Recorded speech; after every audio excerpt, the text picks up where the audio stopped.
We're in an upside down world. We've got a vice presidential running mate potential, Karen Bass, who's pretending that she suddenly recognizes the evil of Fidel Castro. Did you see this beaut, this exchange? Sunday on Fox News Sunday, Chris Wallace trots out Karen Bass and Tammy Duckworth, two of the women said to be on Biden's short list. One's as bad as the other. One's more radical than the other one. I don't know who's. It's like a battle to find out who can be more radical. Tammy Duckworth has a very impressive life story. Karen Bass, not so much. Apparently visited Cuba frequently. And she pointed out to Chris Wallace, well, yeah, but that was a long time ago. That was many years ago. And Chris Wallace points out, well, yeah, but just in 2016, you sent out a message that Castro's death was profound, was a big deal. And she looked into the camera yesterday and claimed that, well, since she delivered that message, she now knows the error of her ways, and she'd never do that again. This is how desperate Karen Bass wants to be on the ticket. Tammy Duckworth will say anything. Tammy Duckworth claims she condemns violent protests. Well, there's a lot of condemnation to go around then, Senator Duckworth. You better get going on that. But here's Karen Bass yesterday, this radical congresswoman from California, who's had apparently a years-long love affair with Cuba and its evil dictator, Fidel Castro. Listen to this exchange. Here's cut number 2 from Fox News Channel, Fox News Sunday. Here's Chris Wallace with Karen Bass. But I have just a minute left, Congresswoman, and you make it sound as if this was just when you were young and irresponsible. You were young and irresponsible. You put out that message about Cuba, about Castro's death 4 years ago in 2016. Shouldn't you have known by then that Castro's death was not a great loss to the Cuban people?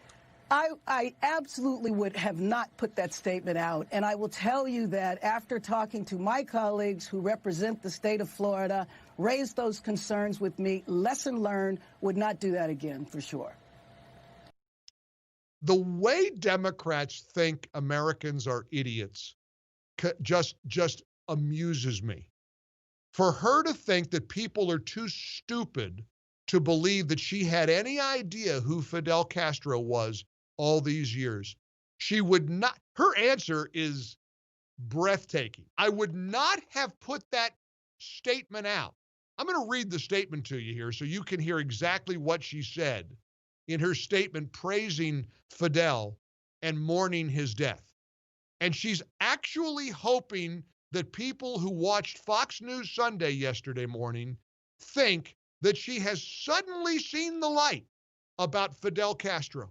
And she would never put that message out again. Honest to goodness, it stuns me how stupid they think we are, how idiotic they think we are. It stuns me how stupid the Karen Basses and the Tammy Duckworths of the world. Oh yeah, she doesn't like violent protests. No, the Democrats are now they're against violent protests. Well, there was a peaceful protest Friday night in Portland. Did you hear what they did? Better yet, you want to see what they did? If you're by a computer, this is a good day for you to hop on MikeOnline.com, click Watch Mike on TV, and we'll play for you what a peaceful demonstration looks like in Portland outside the federal courthouse. Because I was told once the federal forces came out, everything was going to be hunky-dory in Portland. Friday night, they burned a Holy Bible and an American flag, pretending to warm themselves by the fire. That's what peaceful protest looks like in Portland, Oregon. There's no peaceful protest.